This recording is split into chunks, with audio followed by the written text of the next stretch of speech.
Hey guys, welcome this week to the segment. Very, very special week for us. We've got Professor Grahame Webb. He's a good friend, a good mate.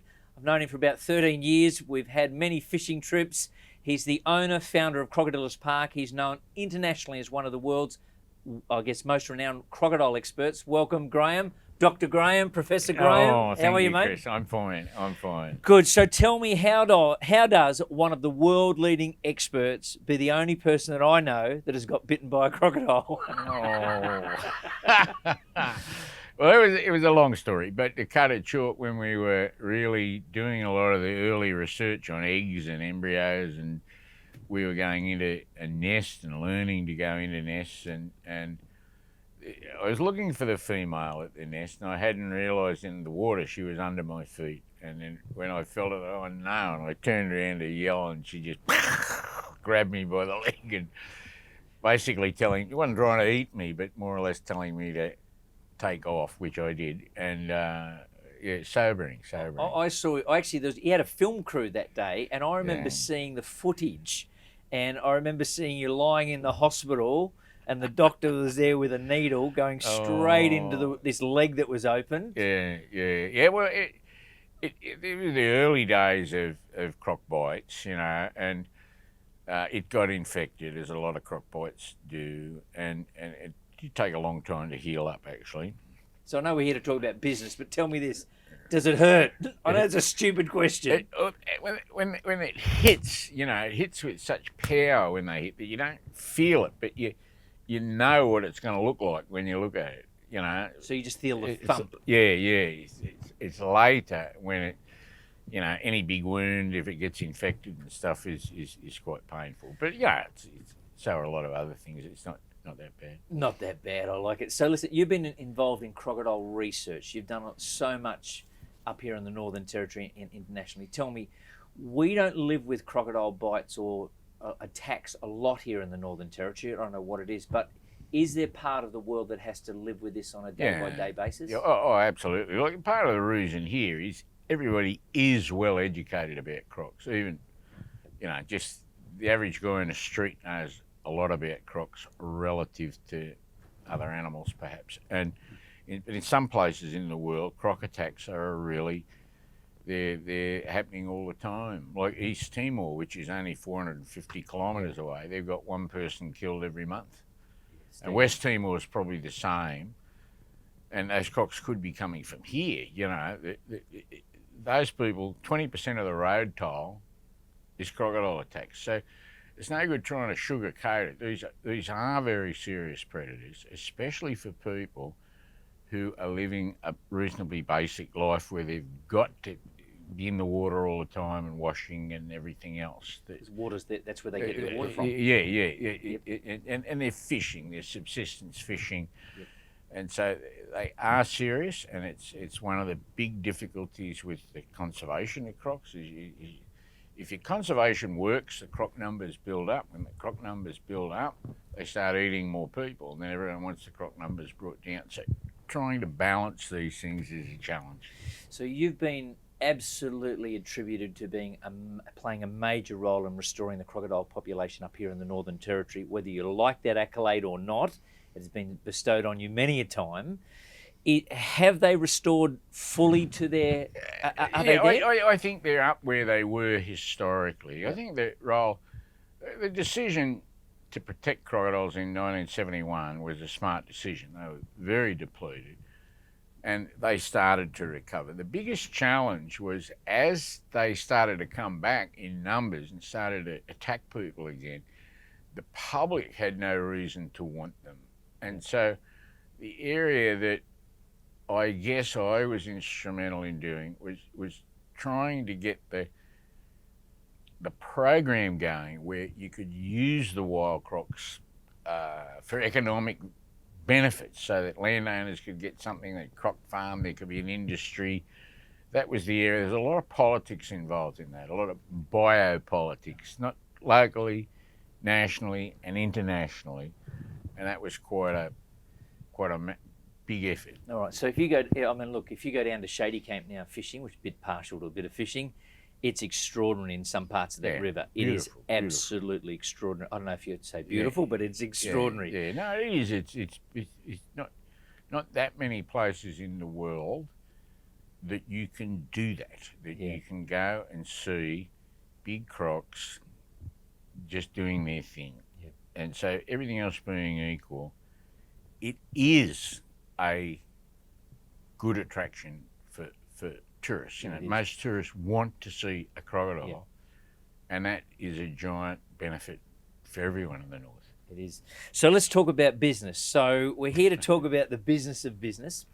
Obviously, again, Crocodylus Park is famous in Darwin, you know, throughout the Northern Territory.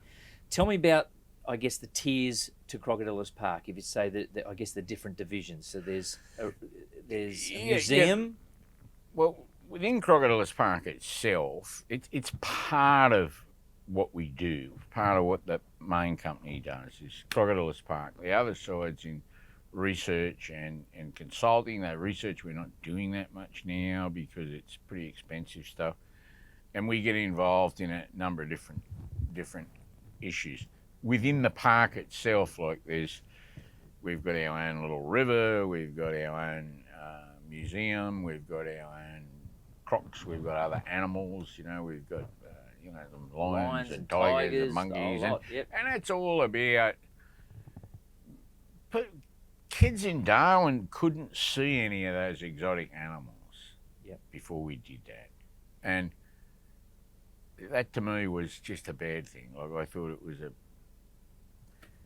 it's not right. There's no reason for us to be penalised because we happen to be living in a remote area. Yep. So I'm glad I've done that. A lot of people so there's a museum. I know that education's huge for Crocodylus Park and yourself. So the museum. There was croc production, but you've shut that down. Basically wound croc production down to a low sort of level, mainly to allow us to keep doing some work we want to do, because it was just getting too complicated. You know, the global situation and markets, and I'm over it. I don't want to. Good. Okay, good. So tell us about the complications. What are the difficulties and the challenges for yourself in wildlife or a tourism attraction in running that in the Northern Territory? Are there major challenges? Yeah, there are. Look, our problem is that we're wildlife sort of people. So just about everything we do, we're somehow in competition with government, or government's the regulator and they're in the same business. And so it is difficult.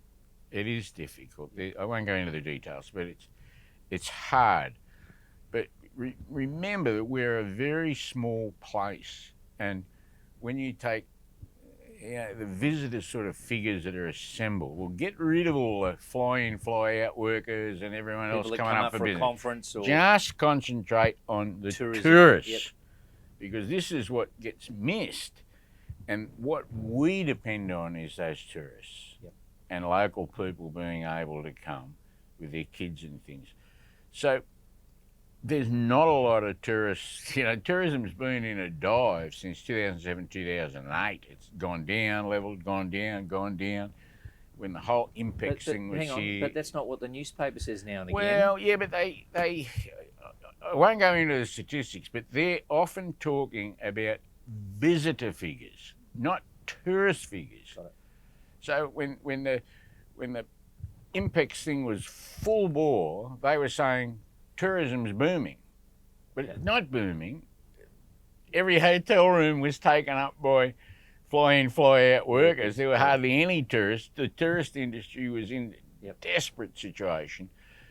And so this is something that I think government needs to get clear, that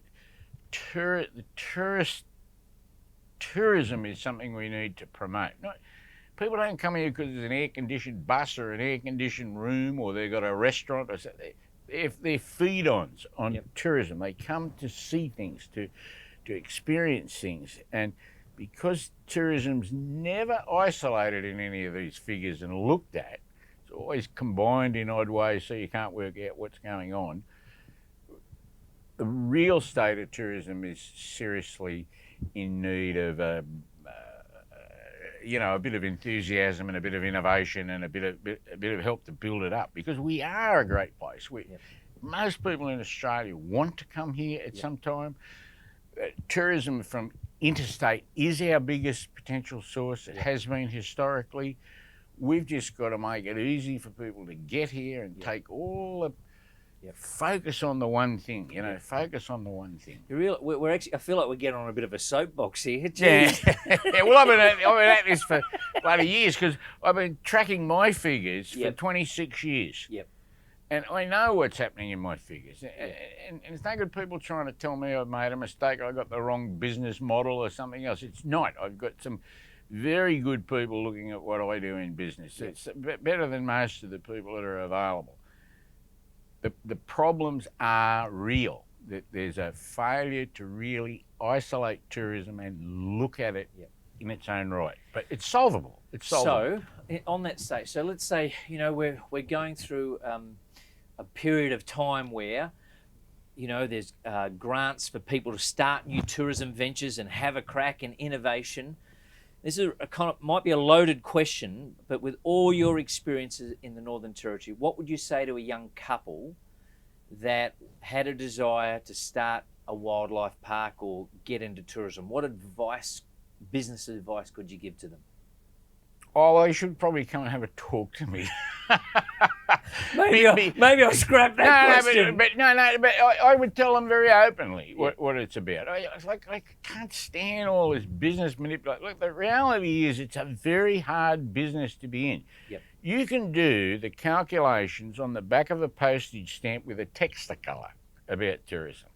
How much you can afford to invest, what sort of size thing you need, what you're likely to get even a modest return on. You can't have this sort of open-ended thing like we got into on the assumption that tourism would continue to build. It didn't continue to build. Yep. It's been crashing more times than it's been going up. But it's part of us, and we love it, and so we persevere.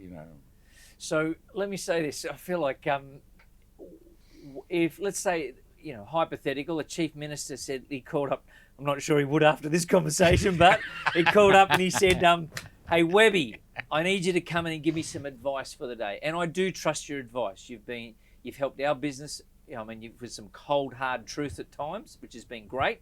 And we live in an age where we run from the truth. We don't like the truth. No. But the problem is, truth is what helps you get to that next step, okay? Absolutely. But if what could you, and I know you're an advocate for the Northern Territory, you love the NT, what advice would you give to the Chief Minister about small business, how he could help small business in this time? Well, one of the key problems we have here, it's like a Wild West town with the army, in the town.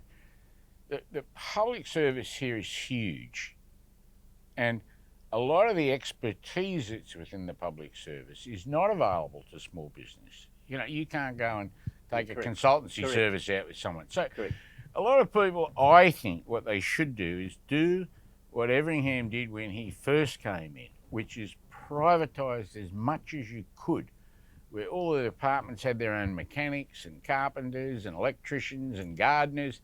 They privatised it all. And those guys started to set up little businesses. Now, a lot of people with specific skills in government could be in the private sector providing those same skills under contract, so they've got a bread and butter contract, then they will look for other opportunities and they will develop. This is sort of what I did, and it's what a number of other people have done. So to try to get those businesses out of government, anything that has the potential, get it out. Encourage the people to get into business, because we need small business to grow to make this place work.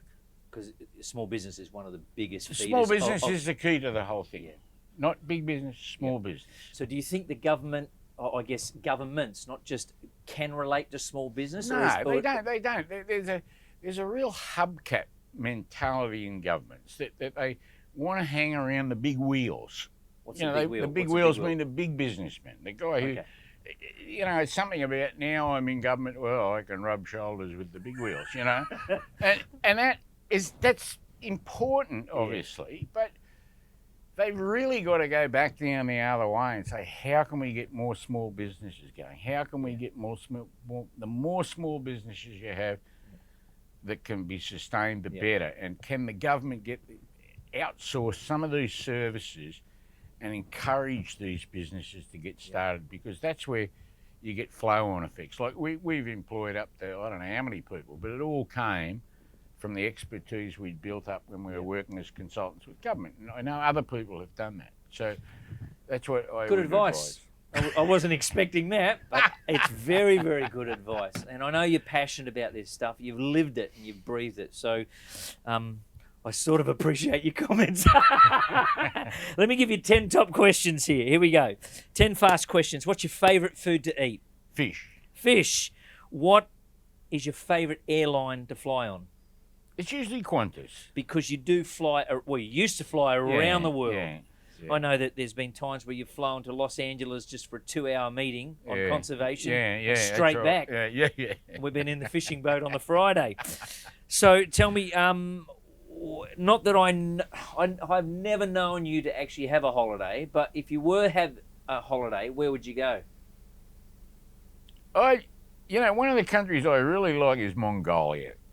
I think it's the most fantastic country. It's a wonderful history, wonderful people, and they drink fermented horse milk, and that has something nice about it. There's something about that. You've got to develop that palate. Yeah. Tell me this, with all the tour guides that you've employed over the years, many, many years, who's the better tour guide, male or female?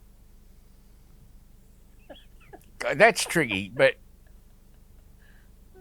I think female tour guides seem to capture the imagination of visitors. Yep. But some of the male tour guides are fantastic, and Aboriginal tour guides are exceptional. Yeah, right. For some reason, I don't know whether, I just don't understand it. Maybe it's the storytelling type thing, but some of the tour guides we've had that are various levels of Aboriginal have been just wonderful. So I'll save my last question, but while we're on the topic of, just quickly, Indigenous Aboriginal, I know that they played a huge part in your early development of research and up here, and you're extremely passionate. I mean, just quickly, what was your experience there? I guess coming out of the University of Sydney. Like when I was a child in central New South Wales, and I caught up with these people just recently, we were on a station, like a land holding, and we had an Aboriginal family there I was very, very close to, and still are. And so when I came up here, and first, 1973 to 76, I was out in Maningrida at a time when it wasn't very old and a lot of people had only recently come out of the bush. And that was a profound, as a biologist, to be out there with these people who are so skilled in the ways of the bush and with wildlife and things. And I used to think I was pretty good, but they used to look at me and wonder how I'd ever survived, And I did learn so much, and it's locked in here, and it's never left me, that there's a lack of understanding of these amazing skills and just how specialised these people are, and how it's ridiculous that we don't allow their hunting skills that are so refined to be part of their economic development out there. So they're not allowed to use that. It's like having a community of dentists and then deciding you can do anything for economic development except dentistry. Yeah. Here you got some of the world's most skilled hunters, and there's not even a marketplace, and it's the gatekeepers. But how do we do this? How do we do this? Won't have a use-by date on it. Like they haven't had a use-by date for 65,000 years. Like maybe they don't need one. Yeah. We've often talked about how we as fishermen go and get our $150,000 boat. We spend $1,000 on fuel and fishing tackle, and they just walk out into the sea with one spear, 30 metres away, launch the spear, get their one fish, and it's all over Red Rover. It's all over Red Rover. They are amazing. Yeah, they are. Those skills are awesome. Yeah.